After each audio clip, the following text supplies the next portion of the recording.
So hello everyone, welcome all of you. तो अभी हम कंटिन्यू करने वाले हैं हमारी जो सॉफ्टवेयर टेस्टिंग की ही टर्म्स चल रही थी। लास्ट लेक्चर में मैंने आपको टेस्टिंग का इंट्रोडक्शन दिया था, टाइप बताए थे टेस्टिंग के, वेरिफिकेशन और वैलिडेशंस बताए थे और टेस्टिंग की स्ट्रेटेजीज बताई थी कि किस तरीके से टेस्टिंग को हम परफॉर्म कर सकते हैं। अब हम उसी को आगे बढ़ा रहे हैं। अब मैं आपको बता रही हूँ टेस्टिंग की अप्रोचेस, जिसको आप टेस्टिंग के टाइप भी बोल सकते हो। अगर उसको नॉर्मल बोलना हो तो टेस्टिंग के टाइप में भी आप इनको मेंशन कर सकते हो और टेस्टिंग की अप्रोचेस भी। अब एक चीज़ मैं आपको स्टार्टिंग में ही क्लियर कर दूँ, बाद में कंफ्यूजन क्रिएट ना हो, क्योंकि इसके मल्टीपल नेम्स हैं। ब्रॉडली मैं इसको डिवाइड करके चल रही हूँ कि टेस्टिंग दो टाइप की होती है, एक फंक्शनल टेस्टिंग और एक इम्प्लीमेंटेशन टेस्टिंग। लेकिन कुछ टेस्टिंग इसमें बीच में ऐसी आएंगी जो फंक्शनल टेस्टिंग के अंदर तो आएंगी, साथ ही साथ साथ उसमें कुछ कॉमन भी होंगी उसमें। तो इसलिए उसको मैं जब आएगा तो मैं आपको बता दूंगी कि वो किसके अंदर आएगा। बट ब्रॉडली टर्म में अगर हम बात करें तो कुछ टेस्टिंग फंक्शनल और इम्प्लीमेंटेशन में ये लेके चल रही हूँ, ठीक है। अब जैसे कि बताया है कि फंक्शनल टेस्टिंग, इस शीट को जो अभी मैंने बनाया है ना, इस डायग्राम में से मल्टीपल क्वेश्चन पूछे जा चुके हैं पहले भी यूजीसी वगैरह में। तो जैसे फंक्शनल टेस्टिंग है, ये उसके कुछ एलियस नेम है, मतलब उसी के सिमिलर नाम है, इन नामों से भी वो पूछ सकते हैं कि फंक्शनल टेस्टिंग। अब जैसे इसको क्या बोलते हैं, ब्लैक बॉक्स टेस्टिंग भी इसी को बोलते हैं। इनपुट आउटपुट ड्रिवन टेस्टिंग किसको बोलते हैं, उसको वो भी फंक्शनल टेस्टिंग को ही बोलते हैं। बिहेवियर टेस्टिंग किसको बोलते हैं, वो भी इसी को बोलते हैं। तो ये कुछ नेम हैं, ये सारे सेम हैं। तो इनकी जगह कोई भी नेम आपसे पूछा जा सकता है कि टेस्टिंग जो है, जैसे इनपुट आउटपुट ड्रिवन टेस्टिंग है तो वो भी फंक्शनल टेस्टिंग का ही नाम है, या फंक्शनल टेस्टिंग का ही आप टाइप बोल सकते हो। उसी तरह से जो इम्प्लीमेंटेशन टेस्टिंग होती है उसका एक और नेम है जिसको हम व्हाइट बॉक्स भी बोलते हैं। ब्लैक बॉक्स और व्हाइट बॉक्स बहुत कॉमनली टर्म्स सुने होंगे, या बहुत कॉमनली हम यूज करते हैं कि black box testing, white box testing. तो ब्लैक बॉक्स टेस्टिंग किसके अंदर आती है, ये आती है फंक्शनल टेस्टिंग के अंदर, और व्हाइट बॉक्स टेस्टिंग जो है वो बेसिकली आती है इम्प्लीमेंटेशन टेस्टिंग के अंदर। उसी तरह व्हाइट बॉक्स को हम ग्लास बॉक्स भी बोलते हैं, है तो सिमिलर, लेकिन आप एक बार गो थ्रू कर लो। व्हाइट बॉक्स को ही हम ग्लास बॉक्स भी बोलते हैं और इसको लॉजिक ड्रिवन बोलते हैं। इसको क्या बोलते हैं, इनपुट आउटपुट ड्रिवन, और इसको लॉजिक ड्रिवन। अब क्यों बोलते हैं वो मैं थोड़ा सा बता देती हूँ, फिर मैं इसके आपको डिटेल एक एक टेस्टिंग के बारे में, फंक्शनल को हम आगे फर्दर कंटिन्यू करेंगे। अब देखो, अगर मैं फंक्शनल की बात करूं तो ब्लैक बॉक्स क्यों बोलते हैं इसको, उसके पीछे क्या रीजन है, देखो समझो। इसके अंदर क्या होता है, सपोज दैट, ये मैं आपको बता रही हूँ, इसके अंदर क्या होता है, ये जैसे मान सकते हैं यहाँ पे मैंने कोई इनपुट दिया और यहाँ पे उसका आउटपुट आ रहा है।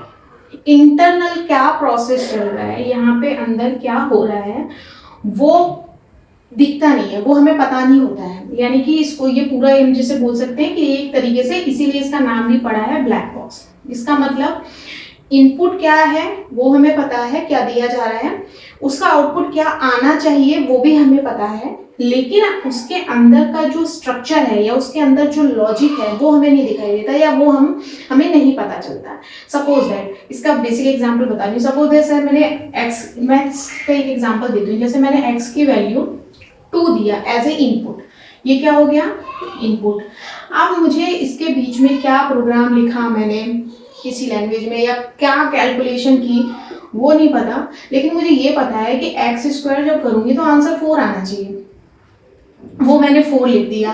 अब क्या हुआ, सपोज दैट टीचर कई बार क्या हुआ, टीचर ने इनपुट देखा 2 और उसको पता है कि आंसर इसका 4 आना चाहिए, तो उसने देखा 4 और आपका काम हो गया, चलो ठीक है, उसने करेक्ट कर दिया। लेकिन अंदर आपने क्या खिचड़ी पकाई है, अगर उसने वो नहीं देखा तो उस टाइप को टेस्टिंग को बोलते हैं ब्लैक बॉक्स, जहाँ पे अंदर क्या लॉजिक यूज किया है आपने वो नहीं दिख रहा है, इनपुट दिख गया, आउटपुट दिख गया। तो इस टाइप की टेस्टिंग को बोलते हैं ब्लैक बॉक्स टेस्टिंग, जिसमें इंटरनल लॉजिक नहीं शो होता है। अब जैसे इसी को बोलते हैं इनपुट आउटपुट ड्रिवन टेस्टिंग। क्यों, क्योंकि इनपुट और आउटपुट ये पता है, लॉजिक पता नहीं होता है, इसीलिए इसको हम बोलते हैं इनपुट आउटपुट ड्रिवन टेस्टिंग, ठीक है। इसी को बिहेवियर टेस्टिंग क्यों बोलते हैं, क्योंकि इसका बिहेवियर पैटर्न के हिसाब से हम देखते हैं कि 2 है तो 4 ही आएगा बाय डिफॉल्ट है, उसको कैसे कैलकुलेट किया क्या है वो हमें नहीं दिख रहा है। तो इंटरनल प्रोसेस क्या चल रहा है, इंटरनल क्या टेस्टिंग चल रही है, क्या लॉजिक लिखा है कि 2 का 4 आया है, वो नहीं पता होता है। तो हम क्या बोलते हैं, इसको ब्लैक बॉक्स टेस्टिंग बोलते हैं, जिसमें अंदर ये पूरा ब्लैक ही समझ लो, आपको कुछ भी नहीं दिखेगा यहाँ पे क्या चल रहा है, ठीक है। अब हम थोड़ा सा इस तरफ आते हैं। व्हाइट बॉक्स में क्या होता है, इसका नाम से ही आपको क्लियर हो रहा है, लॉजिक ड्रिवन, यानी कि इसमें इनपुट क्या है ये पता है, उसके बाद इसके अंदर आउटपुट पे जाने से पहले क्या लॉजिक परफॉर्म करा है आपने, क्या यहाँ पे सब कुछ हुआ है, वो लॉजिक भी चेक होता है। मतलब टीचर क्या करेगा, आपका numerical step by step check करेगा कि हाँ ये इनपुट दिया, ये स्टेप्स परफॉर्म हुई, ये कैलकुलेशन परफॉर्म हुई, तब जाके फाइनल आउटपुट ये आया है, जिसको हम बोलते हैं स्टेप मार्किंग करना। यानी कि यहाँ पे क्या करा टीचर ने, इनपुट पता था और उसने देखा कि 4 आंसर आना चाहिए, तो 4 जिसका आ रहा है उसने करेक्ट कर दिया। यहाँ पे टीचर क्या कर रहा है, एक एक स्टेप को, कैलकुलेशन को आपके को चेक कर रहा है, यानी कि आपने क्या लॉजिक लगाया है उस प्रोग्राम को बनाने में। जैसे कि जो भी प्रोग्राम आपने लिखा है या जो भी आपने फंक्शन बनाया है, उस फंक्शन को बनाने के लिए, क्रिएट करने के लिए क्या लॉजिक यूज किया है, वो ट्रांसपेरेंट होता है। इसीलिए कई जगह पे आपको ये व्हाइट बॉक्स को ना ट्रांसपेरेंट टेस्टिंग भी बोलते हैं, कि जो भी आपने लिखा है लॉजिक वो ट्रांसपेरेंट है, वो क्लियर है, विजिबल है, वो हमें दिख रहा है और उसका आउटपुट भी दिख रहा है। तो इस टाइप की जहाँ पे टेस्टिंग परफॉर्म होती है, जहाँ पे इनपुट आउटपुट के साथ साथ आपको लॉजिक भी क्लियर विजिबल होता है, दिख रहा होता है, उसको बोलते हैं white box testing, implementation testing, glass box testing, logic driven testing, transparent testing. इसमें से जो भी नाम आए आप उसको समझ जाना कि वो सारी इम्प्लीमेंटेशन टेस्टिंग की बात हुई है अभी यहाँ पे, ठीक है। और फंक्शनल टेस्टिंग में जो इस टाइप से रिलेटेड है, ब्लैक बॉक्स हो गया आपका, बिहेवियर हो गया, इनपुट आउटपुट ड्रिवन हो गया, इस टाइप की टेस्टिंग जो आती है वो सारी फंक्शनल टेस्टिंग के अंदर आती है।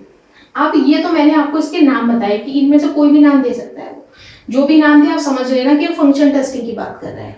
इसमें से कोई भी नाम दे इसका मतलब इम्प्लीमेंटेशन टेस्टिंग। अब इसको फर्दर डिवाइड किया हुआ है, वो मैं आपको एक अलग से बना रही हूँ चार्ट, वो आप देखना। इसको फर्दर आगे और टेस्टिंग के टाइप में डिवाइड किया गया है। ये इसके नेम है, ये इसके टाइप नहीं है, टाइप मैं अभी आपको बताने वाली हूँ। ये इसके नेम है कि ये इनमें से कुछ भी आएगा दैट मीन्स वो फंक्शनल की बात कर रहा है, इसमें से कुछ आएगा इम्प्लीमेंटेशन। ब्लैक बॉक्स क्यों कहते हैं वो रीजन मैंने आपको बताया, उसको व्हाइट बॉक्स क्यों कहते हैं, क्योंकि उसमें लॉजिक क्लियर होता है और इसमें सिर्फ इनपुट आउटपुट पर फोकस रहता है, ठीक है।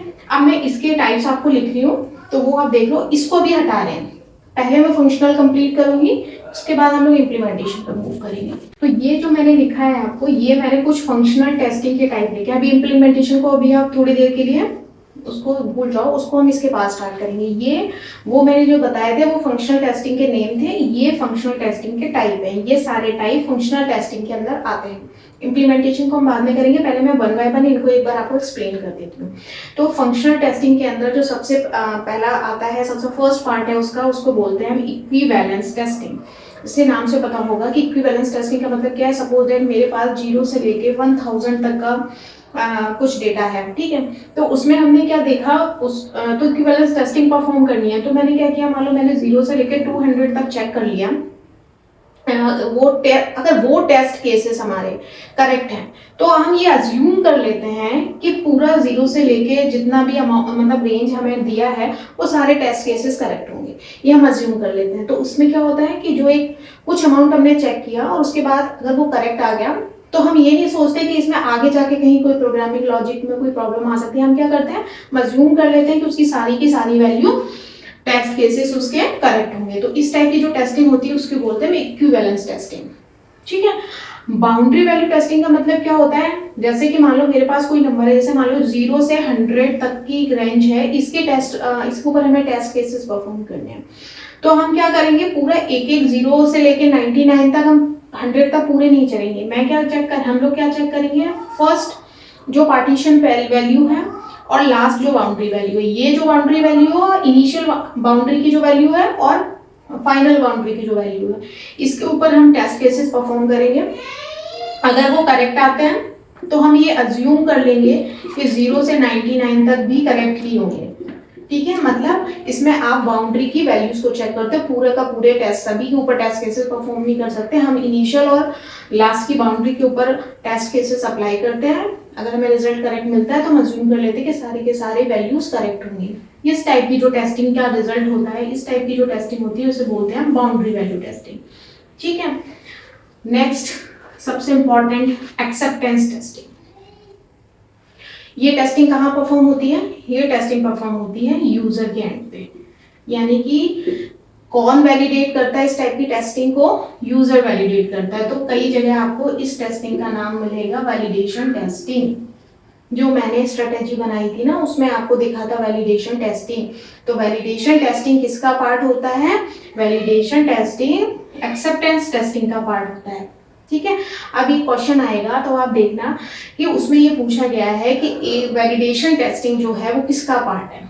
एक्सेप्टेंस भी है ऑप्शन में और ऑप्शन में फंक्शनल भी है, दोनों है, करेक्ट भी है दोनों, बट हम चूज करेंगे वैलिडेशन टेस्टिंग। अगर एक्सेप्टेंस टेस्टिंग है ऑप्शन में तो एक्सेप्टेंस का पार्ट होगी वैलिडेशन। ठीक है, अगर ये नहीं है then we go with functional testing. ठीक है, तो ये यूजर एंड पे परफॉर्म होता है एक्सेप्टेंस टेस्टिंग, और इसीलिए इसको हम क्या बोलते हैं? Validation testing.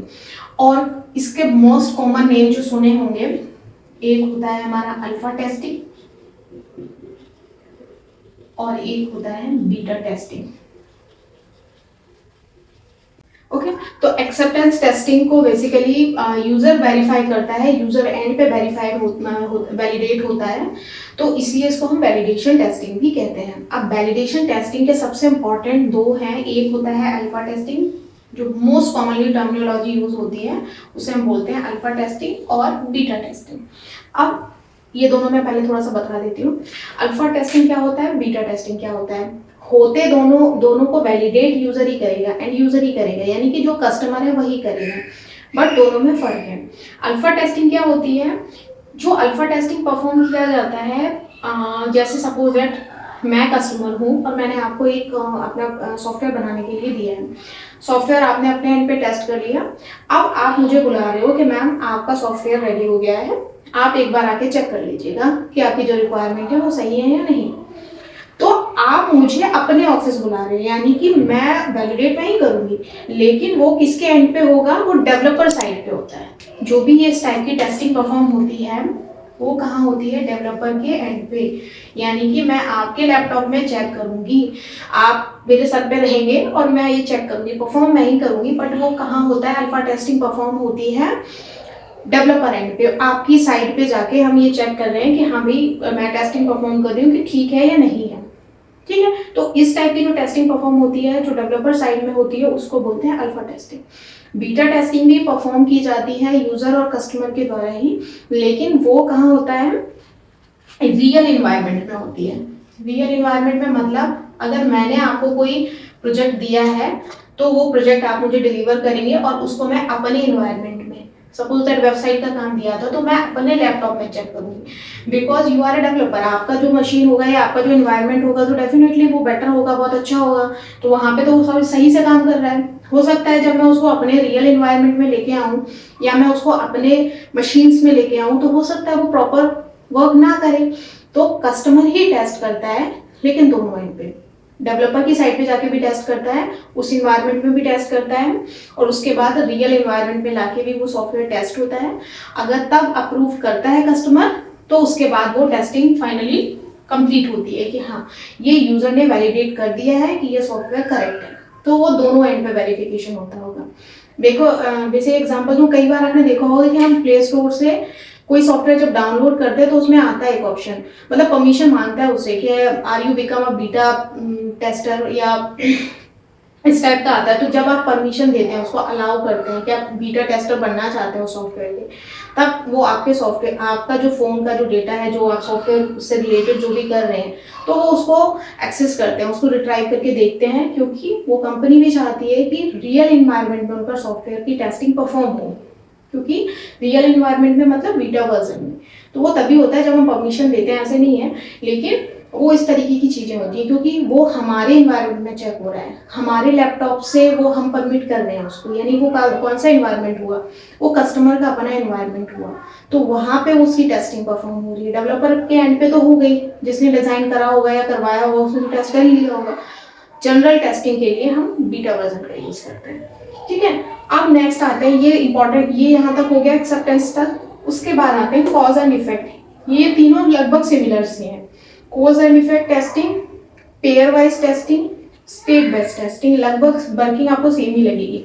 कॉज मतलब किसी की वजह से ये इफेक्ट आया, जैसे मैंने कुछ बनाया, ये कुछ किया, तो यहाँ पे मैंने अगर कोई वर्किंग परफॉर्म की तो उसका ये अफेक्ट आना चाहिए। तो इस टाइप से इसका मतलब होता है कि हमने कुछ किया और उसका अफेक्ट हुआ, ये होना चाहिए। तो वो उस टाइप की टेस्टिंग।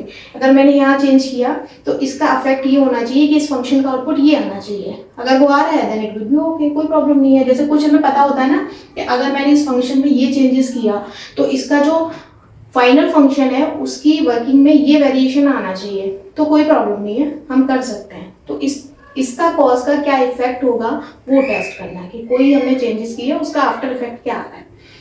उसी तरह पेयर वाइज भी टेस्टिंग कि ये पेयर ऑफ या टेस्ट मतलब हमने चेंजेस किए और उसके बाद उसका ये रिजल्ट आना चाहिए था, क्या ये आ रहा है या नहीं आ रहा है। तो ये लगभग सिमिलर स्टेट बेस में भी हम कर सकते हैं कि ये सॉफ्टवेयर अभी इस स्टेट में यहाँ पर है और अगर मैंने इसमें ये चीजें अप्लाई की तो ये इस स्टेट में आ जाना चाहिए, एक स्टेट में यहाँ है और इस स्टेट में पहुंच जाना चाहिए, ये हमें पता है। और उसके बाद जब हमने टेस्ट करके देखा तो वो हाँ वाकई उसी स्टेट में है जिस स्टेट में हमें होना चाहिए उसको।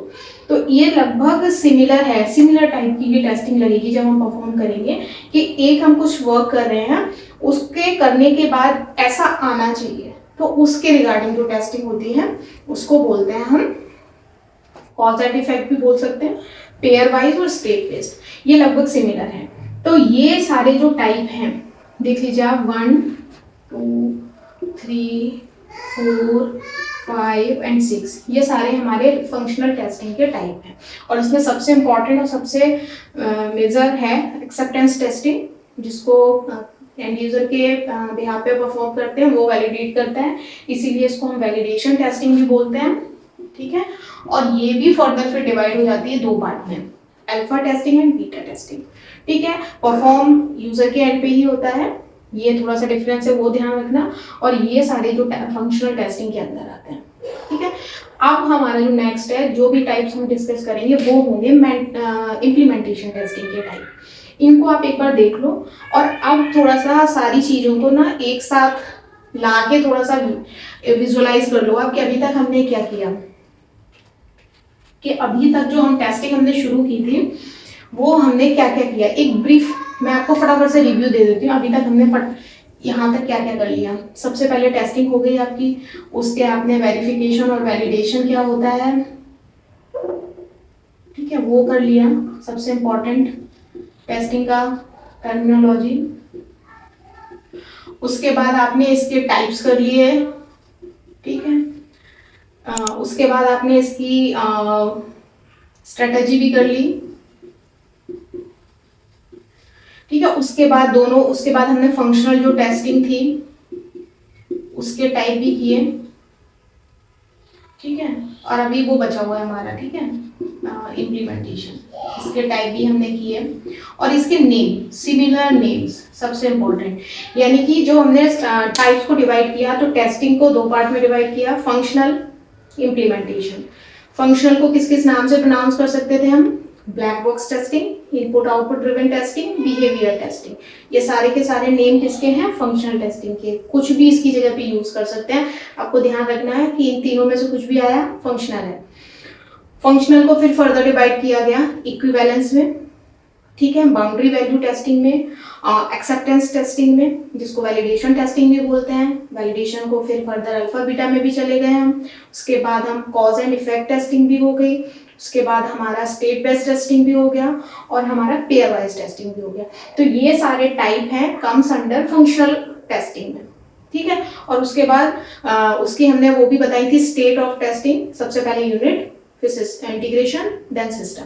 तो इसको आप ध्यान रखना, अभी तक हमने टेस्टिंग में ये सारी चीजें करी हुई। तो ये फंक्शनल टेस्टिंग हमारा कंप्लीट हो गया, इसको आप कंप्लीशन देख लो इसका।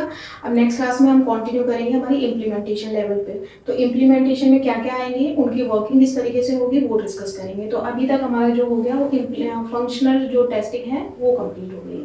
तो इसके नेम्स को आप एक बार ध्यान से देख लीजिएगा और थोड़ा सा अल्फा बीटा को भी ध्यान से देख लीजिएगा कि इसकी वर्किंग में क्या फर्क है। इसमें डिफरेंस भी आता है कई बार, what is the difference between alpha testing and beta testing, और ये किसके अंदर आते हैं, ये क्या वैलिडेशन टेस्टिंग के अंदर आते हैं या फंक्शनल के अंदर आते हैं या एक्सेप्टेंस के अंदर आते हैं। तो एक हायरार्की आप बना लीजिएगा कि ये वैलिडेशन के अंदर आते हैं और वैलिडेशन टेस्टिंग एक्सेप्टेंस के अंदर आती है, ठीक है। और ये ओवरऑल सारी चीज़ें जो होती हैं वो फंक्शनल टेस्टिंग के अंदर आती हैं, ठीक है। सो अब हम मिलते हैं नेक्स्ट क्लास में, तब तक आप इसको गो थ्रू करिए। So thank you so much for watching us.